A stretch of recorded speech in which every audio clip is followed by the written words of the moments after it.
সালামি রাদিয়াল্লাহু তাআলা ওই সাহাবী তেমন সুন্দর ছিলেন না, একেবারে কুৎসিত ছিলেন। তার ঠোঁটগুলা ছিল একেবারে এবড়ো থেবড়ো, আর তার চেহারাটা ছিল একেবারে বসন্তের দাগে ভরা। কালো ছিল, একেবারে বেটে ছিল, পাগুলো একেবারে ফাটা ছিল। ওইরকম একজন সাহাবী, মুসলিম সাহাবী, তিনি ইসলাম ধর্ম কি করেছেন? গ্রহণ করেছেন। ওই সাহাবী ইসলাম ধর্ম গ্রহণ করার পরে তিনি সব সুন্নাহ ওয়াজিব আদায় করেছে, কিন্তু একটা সুন্নাহ আদায় করতে পারে নাই। এই জন্য তার মনের মধ্যে ব্যথা। তার মনের মধ্যে কি ব্যথা? হযরত সাদ সালামী রাদিয়াল্লাহু তাআলা তিনি তাড়াতাড়ি চলে গেলেন মসজিদে নববীর মধ্যে রাসূল কারীম সাল্লাল্লাহু আলাইহি ওয়াসাল্লামের কাছে। হযরত সাদ সালামী রাদিয়াল্লাহু তাআলা রাসূলের দরবারে গিয়া রাসূল সাল্লাল্লাহু আলাইহি ওয়াসাল্লাম মসজিদে নববীর মধ্যে নামাজ আদায় করতেছিলেন। রাসূলের পিছনে গিয়া তিনি বসে বেতাব কান্না শুরু করে দিলেন। সাদ সালামী রাদিয়াল্লাহু তাআলা রাসূল ইসলাম যখন নামাজ শেষ করলাম, নামাজ শেষ করার পরে পিছনে দেখতেছে একজন কালো সাহাবী, মুসলিম সাহাবী, তার নাম হচ্ছে সাদ সালামী রাদিয়াল্লাহু তাআলা। তিনি বেতাব কান্না শুরু করে দিয়েছেন। হযরতে সাদ সালামী যখন কান্না করতেছেন, রাসূল সাল্লাল্লাহু আলাইহি ওয়াসাল্লাম বলছে, ও সাদ, তুমি কান্না করতেছো কেন? তোমার কি হয়েছে? আমাকে বলে বলো। রাসূল সাল্লাল্লাহু আলাইহি ওয়াসাল্লাম যখন কথা বলেছে, সাদ সালামী বলছে, ইয়া রাসূলুল্লাহ, ইয়া হাবিবাল্লাহ, আমার মনের মধ্যে কনফিউশন হচ্ছে, আমার মনের মধ্যে কষ্ট হচ্ছে। আল্লাহ পাক আমাকে জান্নাত দিবেন নাকি? সুবহানাল্লাহ। ওই সাহাবী বেতাব কান্না শুরু করে দিয়েছে, ইয়া রাসূলুল্লাহ, আল্লাহ পাক আমাকে জান্নাত দিবে নাকি? আমার মনের মধ্যে বড় ভয় হচ্ছে, আল্লাহ আমাকে জান্নাত দিবেন নাকি কি দিবে না, এই জন্য আমার থেকে মনের মধ্যে বড় ভয়। আল্লাহু আকবার। কত আল্লাহ বিরে হলে একথা চিন্তা করতে পারে। আমাদের মধ্যে কি এরকম চিন্তা আছে? চিন্তা কি আছে? অন্য একটা করলে যখন ধরে দেওয়া হয়, বলে এটা আমার খোদাকে আমি জবাব দিব, তুমি বলা আছে না নেই? এরকম মুসলমান আছে না নেই? পাপ কাজ করে কি যদি বাধা দেয়, বলে তোমার চিন্তা তুমি করো, আমার খোদা আমার আল্লাহকে আমি জবাব দিব। সেখানে কি তুমি গিয়ে আমার জন্য সুপারিশ করবা নাকি? নাউযুবিল্লাহ। জোরে কও। এরকম মুসলমানও আছে। হযরত সাদ সালামী রাদিয়াল্লাহু তাআলা বেতাব কান্না শুরু করে দিল। রাসূল সাল্লাল্লাহু আলাইহি ওয়াসাল্লাম বলছো, সাদ, তুমি কি কালিমা পড়েছো নাকি? তুমি কি কালিমা পড়েছো নাকি? হযরত সাদ সালামী রাদিয়াল্লাহু তাআলা বলছে, ইয়া রাসূলুল্লাহি, ইয়া হাবিবাল্লাহ, বিগত 8 মাস আগে আমি আপনার রক্ত ঝরা কালেমা গ্রহণ করে নিয়েছিলাম। ইলাহা ইল্লাল্লাহ মুহাম্মাদুর রাসূলুল্লাহ সাল্লাল্লাহু আলাইহি ওয়াসাল্লাম। রাসূল বলছে, তাহলে সাদ, তোমার ভয় কিসে?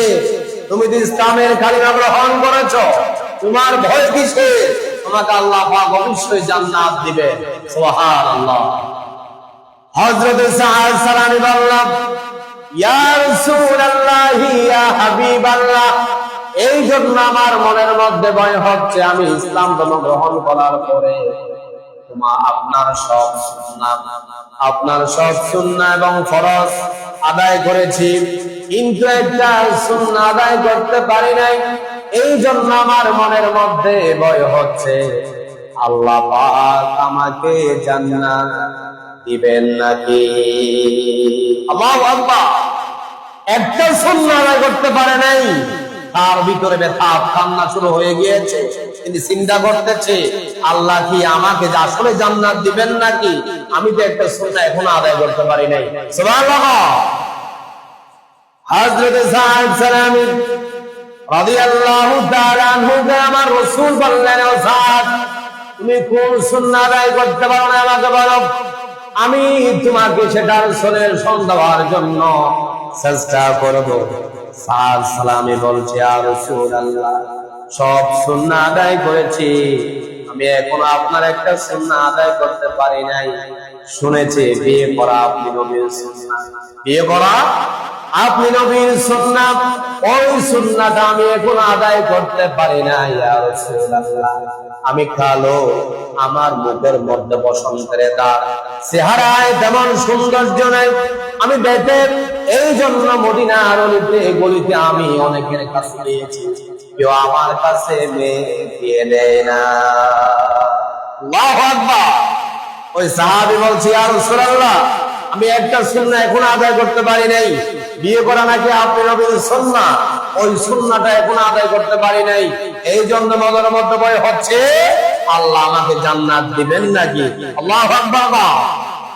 সাথে সাথে আপনার আমার নবী মুহাম্মদ সাল্লাল্লাহু আলাইহি ওয়াসাল্লাম বলছে, ও সাদ, তুমি চিন্তা করে না, তুমি হতাশ হয় না, মদিনার মধ্যে যে ধনী আর মেয়েটা যেটা সুন্দর, একেবারে সবার সেই মেয়েটা আমি তোমার জন্য আমি ব্যবস্থা করতেছি। সুবহানাল্লাহ।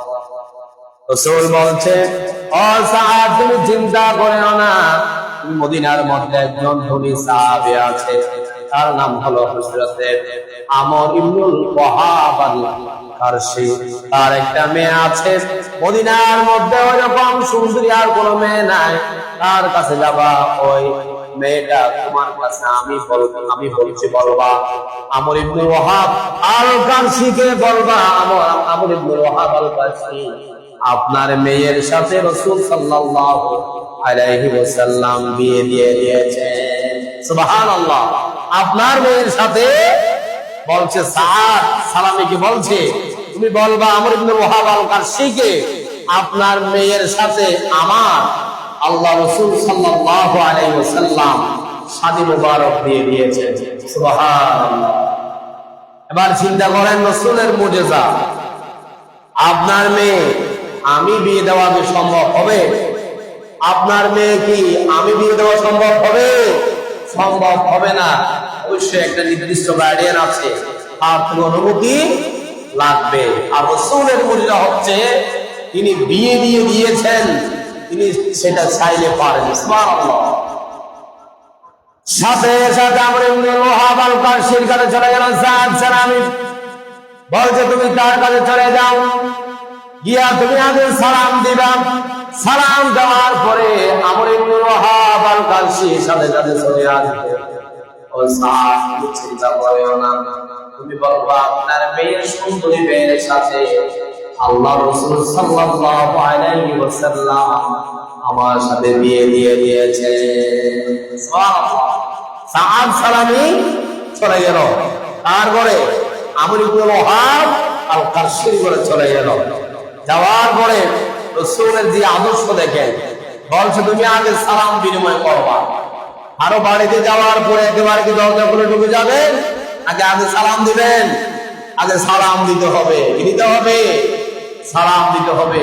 এখন আমরা অনেক লোক দেখি, আরো বাড়িতে গেলে একেবারে একটু ফ্রি হয়ে গেলে দরজাটা একেবারে খুলে ভিতরে চলে যায়। আছে না নেই? এটা গুনার কাজ।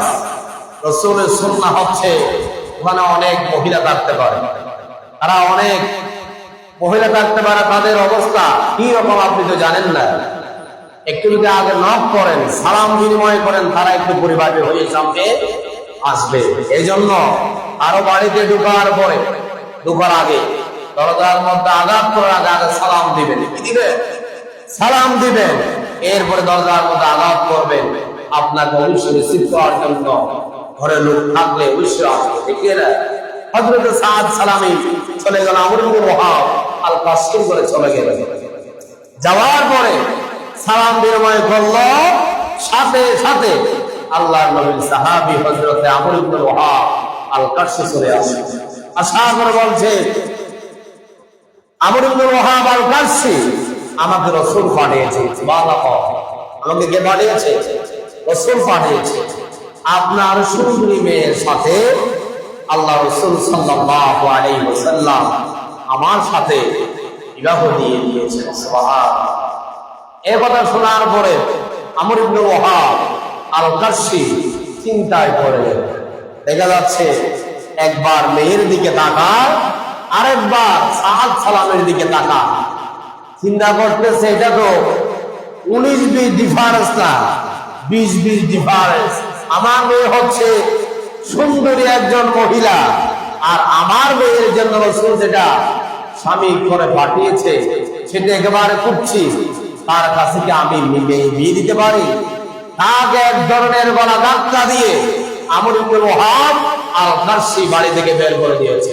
নাউযুবিল্লাহ। এবার আমর ইবনে ওয়াহাব আল-কারশির সাথে সাদ সালামের সাথে যে কথাবার্তা হচ্ছে, আমর ইবনে ওয়াহাব আল-কারশির মেয়ে সেগুলো ঘরের ভিতর থেকে কান পাইতে শুনতেছে। রাসূল সাল্লাল্লাহু আলাইহি ওয়াসাল্লাম তার জন্য একটা ঘর পাঠিয়েছে, তিনি তো অবশ্যই দেখবে। সুবহানাল্লাহ। আর মেয়েদের একটা অভ্যাস, কেউ যদি কথা বলে একটু কান পাতে শোনার চেষ্টা করে, নিজের কোনো মেসেজ আছে কিনা দেখি না। হযরত সাদ সালামী যখন একথা বলেছেন, হযরত আমর ইবনে ওয়াহাব আল-কারশি তাকে এক ধরনের ঘোড়া ধাক্কা দিয়ে সেখান থেকে বের করে দিয়েছে। তিনি কান্না করে করে রাসূলের দরবারে চলে এসেছে। ওইদিকে যখন আমর ইবনে ওয়াহাব আল-কারশি যখন বাসার মধ্যে ঢুকে পড়লাম, আর মেয়ে বলতেছে, হে আমার আব্বা, আপনি তো ভুল কাজ করেছেন। আল্লাহু আকবার। ওগো আমার আব্বা, আপনি তো ভুল কাজ করেছেন। যাকে আল্লাহর নবী মুহাম্মদ সাল্লাল্লাহু আলাইহি ওয়াসাল্লাম আমার জন্য বর হিসেবে পাঠিয়েছেন, আগে গলা ধাক্কা দিয়ে বের করে দেওয়ার ক্ষমতা আপনাকে কে দিয়েছে? সুবহানাল্লাহ। আমর ইবনে ওয়াহাব আল-কারশি মেয়ে বলছে, ও আমার বাবা আমর ইবনে ওয়াহাব আল-কারশি, আমার এই যৌবন সুন্দর সব কিছু আমি সাদ সালামের জন্য সঁপে দিয়েছি। আপনি এখন যান রাসূলের দরবারে গিয়ে আপনি মাফ চেয়ে আসেন। সুবহানাল্লাহ। হযরত আমর ইবনে ওয়াহাব আল-কারশি চলে আসলো রাসূলের দরবারে। যখন আসলো তখন রাসূল নামাজ অবস্থায় ছিল। হযরত সাদ সালামী কান্না করে করে পিছনে বসে আছে। সালাম যখন ফেরালো, নামাজ শেষ করলো, আমর ইবনে ওয়াহাব আল-কারশির সামনে চলে গেল। ও আমর ইবনে ওয়াহাব আল-কারশি, আপনার কাছে আমি সাদ সালামীকে পাঠিয়ে দিয়েছিলাম। তখন আমর ইবনে ওয়াহাব আল-কারশি বলছে, ইয়া রাসূলুল্লাহ, আমি তো বেয়াদবি করে ফেলেছি, আপনি আমাকে মাফ করে দিবেন। সুবহানাল্লাহ। আল্লাহ রাসূল বলছে, আমর ইবনে ওয়াহাব আল-কারশি, তোমাকে আমি মাফ করে দিলাম। সুবহানাল্লাহ। সাদ সালামীকে বলছে, সাদ তুমি যাও, তোমার স্ত্রীর কাছে চলে যাও, তোমার মোহর আমি নির্ধারণ করে দিয়েছি 600 দিরহাম। সুবহানাল্লাহ। হযরত সাদ সালামী সাথে সাথে বললাম, কান্না জড়িত কণ্ঠে বলল, ইয়া রাসূলুল্লাহ, ইয়া হাবিবাল্লাহ, আপনি যে আমাকে 600 দিরহাম মোহরানা ধার্য করে দিলেন, আমি একজন গরীব সাহাবী, আমার কাছে তো কোনো অর্থ নাই মোহরানা দেওয়ার জন্য। এই 600 দিরহাম মোহরানা আমি কোথায় পাবো? আল্লাহু আকবার। সাথে সাথে রাসূল সাল্লাল্লাহু আলাইহি ওয়াসাল্লাম সেই মোহরানার ব্যবস্থা করে দিলেন। সুবহানাল্লাহ বলবেন না? হযরত সাদ সালামীকে বলছেন, আমার রাসূল সাল্লাল্লাহু আলাইহি ওয়াসাল্লাম বলছেন, সাদ তুমি আমার মেয়ের জামাতা হযরত ওসমানের কাছে যাও, ওসমানকে গিয়ে বলবা, আমি বলছি বলবা তোমাকে 200 দিরহাম দেওয়ার জন্য, 200 দিরহাম দেওয়ার জন্য। এরপরে তিনি সাদ সালামী গেল ওসমানের কাছে। ওসমানকে বলল, আপনাকে, আপনার কাছে আমাকে আপনার শ্বশুর আব্বা মুহাম্মদ রাসূলুল্লাহ সাল্লাল্লাহু আলাইহি ওয়াসাল্লাম পাঠিয়েছেন, এখন আপনাকে আমাকে 200 দিরহাম দেওয়ার জন্য বলছেন। উসমান রাদিয়াল্লাহু তাআলা 200 দিরহাম তো দিল, আরো কিছু বেশি দিয়ে তাকে খুশি করে দিল। সুবহানাল্লাহ। সাদ সালামি আবার রাসূলের দরবারে আসছে, আসার পর বলছে, সাদ তুমি আমার মেয়ের জামাতা হযরত আলীর কাছে যাও, আলীর কাছে গিয়ে 200 দিরহাম দেওয়ার জন্য বলবা। এবার আলীর কাছে চলে গেল, আলীও 200 দিরহাম দিল, আরো বেশি দিয়ে তাকে কি করেছে? খুশি করেছে। এরপরে একজন দলীয় সাহাবী তার কাছে পাঠালো, হযরত আব্দুর রহমান আউফ তার কাছে পাঠিয়েছে, তাকে বলবা 200 দিরহাম দেওয়ার জন্য। আব্দুর রহমান আউফের কাছে গেল, তিনিও 200 দিরহাম দিয়ে আরো বেশি দিয়ে তাকে খুশি করলেন। সুবহানাল্লাহ। এখন মোহরানা ছিল কত? 600 দিরহাম, হয়ে গেল আরো বেশি। সুবহানাল্লাহ। এবার বলছে আমার আপনার নবী মুহাম্মদ সাল্লাল্লাহু আলাইহি ওয়াসাল্লাম বলতে, ও সাআদ তুমি যাও, এবার তোমার স্ত্রীর জন্য গহনা কিনে তুমি সুন্দর জিনিস ক্রয় করে তুমি বাসর রাতে চলে যাও, বাসর রাত করার জন্য চলে যাও। এবং সাআদ চলে গেল মার্কেটে, কি জন্য? স্ত্রীর জন্য সুন্দর সুন্দর জিনিস ক্রয় করার জন্য মদিনার বাজারে চলে গেল। হযরতে সাআদ সেখানে যাওয়ার পরে পছন্দ করতেছে অনেক সুন্দর সুন্দর জিনিস। এই সময় হযরতে সাআদ সালামী রাদিয়াল্লাহু তাআলা আনহুর কাছে কানের মধ্যে একটা শব্দ এসেছে, আন-নাফীর আন-নাফীর। আল্লাহু আকবার। আন-নাফীর আন-নাফীর হচ্ছে, এটা হচ্ছে জিহাদের ডাক। এটা জিহাদের ডাক।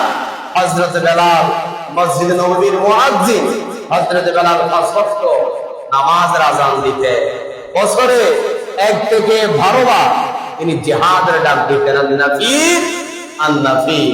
কোন আমাদের এখন দেশের মধ্যে দেখা যায় 5 ওয়াক্ত আযান হয়, জিহাদের ডাক কেউ দেয় না। হযরত বেলাল জিহাদের ডাক যখন দিচ্ছে, হযরত সাআদ সালামী যে সুন্দর জিনিসপত্র পছন্দ করতেছিলেন, হঠাৎ করে তিনি সিদ্ধান্ত শেষ করে ফেলেছেন। আল্লাহু আকবার। তিনি চিন্তা করতেছে, রাসূল জিহাদের মাঠে যাবে আর আমি সাআদ স্ত্রীর জন্য সুন্দর জিনিসপত্র কিনে বাসর করে যাব, এটা হতে পারে না, এটা হতে পারে না। হযরত সাআদ সালামী সিদ্ধান্ত পরিবর্তন করে যুদ্ধের সরঞ্জাম এবার ক্রয় করতেছে। আল্লাহু আকবার। হযরত সাআদ সালামী যুদ্ধের জিনিসপত্র ক্রয় করে তিনি জিহাদের মাঠে গিয়ে, অনেক লম্বা ঘটনার সময় শেষ হয়ে গিয়েছে, তিনি সেখানে শহীদ হয়ে গিয়েছেন। আল্লাহু আকবার। হযরত সাআদ সালামী যুদ্ধ করতে করতে সেখানে শহীদ হয়ে গেল। যখন যুদ্ধ শেষ হলো, রাসূল সাল্লাল্লাহু আলাইহি ওয়াসাল্লাম গিয়েছে, দেখা যাচ্ছে অনেক দূরে একজন ভালো সাহাবী হযরতে সাআদ সেখানে রক্তাক্ত অবস্থায় পড়ে আছে। আল্লাহু আকবার। যাওয়ার কথা কোথায়? বাসর করে স্ত্রীর কাছে চলে যাওয়ার কথা, গিয়েছে কোথায়? জিহাদের মাঠে। সেখানে গিয়ে কি হয়ে গিয়েছে? শহীদ হয়ে গিয়েছে। রাসূল সাল্লাল্লাহু আলাইহি ওয়াসাল্লাম সাহাবীদেরকে বলল, ও সাহাবীরা ওই লাশটা নিয়ে আসো। সবাই নিয়ে এসে রাসূলের কোলের মধ্যে দিয়ে দিল সাআদের লাশ। সাআদ সালামীর লাশটা যখন তুলে নিল, সাথে সাথে রাসূল ইসলামের 2 চোখ দিয়ে একেবারে টপ টপ করে পানি পড়া শুরু করে দিল। এরপরে রাসূল সাল্লাল্লাহু আলাইহি ওয়াসাল্লাম মুস্কি হাসলেন। এরপরে চেহারাটা ঘোরায়া দিলেন। হযরত আবু লুবাবা রাদিয়াল্লাহু তাআলা তিনি রাসূলকে জিজ্ঞাসা করেছে, ইয়া রাসূলুল্লাহ, আপনার থেকে আমি 3টা কারণ উপলব্ধি করেছি। আপনি সাআদের লাশটা তুলে নেওয়ার পরে কেন আপনি কান্না করলেন? কেন আপনি মুস্কি হাসলেন? কেন আপনি চেহারাটা ঘোরায়া ফেললেন? আমি লুবাবা আপনার কাছ থেকে জানতে চাই। সুবহানাল্লাহ। নবী করিম সাল্লাল্লাহু আলাইহি ওয়াসাল্লাম বলছে, আবু লুবাবা, তুমি যদি জানতে চাও আমি সাআদের লাশটা কেন আমি খুলে নিয়ে প্রথমে কান্না করলাম, এই জন্য কান্না করেছি, হযরত সাআদ সালামী একজন কালো সাহাবী ছিল। তিনি স্ত্রীর ঘরে না গিয়া তিনি যুদ্ধের মাঠে এসে শহীদ হয়ে গেল। এই জন্য তাকে আমি স্নেহ করে তার জন্য আমি কান্না করেছি। সুবহানাল্লাহ।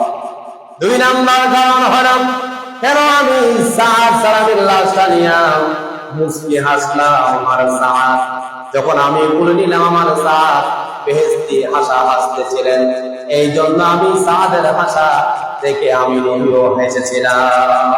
সুবহানাল্লাহ। 3 নাম্বার কারণ হলো কেন আমি সাদের লাশটা নিয়া চেহারাটা ঘুরাইয়া ফেললাম, এই জন্য ঘুরাইয়া ফেললাম আল্লাহ রাব্বুল আলামিন আমার সাদকে জান্নাতের মধ্যে ঢুকিয়ে দিয়েছেন। আর জান্নাতের হুর মহিলারা আমার এই সাদকে আগায় নেওয়ার জন্য, ভরায় নেওয়ার জন্য তারা হুরারা দৌড়াদৌড়ি করতেছে। আসার সময় তাদের সামনে কাপড়টা সরে যাচ্ছিল, আমি নবী লজ্জায় চেহারাটা ঘুরাইয়া ফেললাম। সুবহানাল্লাহ। এরপরে একজন সাহাবীকে ডেকে এনে বলছে, এই সাহাবী আমার সাহাদের যুদ্ধের সরঞ্জাম গুলা নিয়ে আমর ইবনে ওয়াহাব আল-কাসসির ঘরে চলে যাও, সেখানে গিয়ে বলবা আমর ইবনে ওয়াহাব আল-কাসসি আপনার মেয়ের সে কোটি কোটি গুণ সুন্দরী মেয়ের সাথে আল্লাহ রাব্বুল আলামিন সাহাদের সাথে বিবাহ দিয়ে দিয়েছেন। সুবহানাল্লাহ। তাহলে কেমন আদর্শ ছিল রাসূলের, কেমন আদর্শ ছিল, সাহাবীরা কিভাবে মানত, আপনি আমি কিভাবে মানব?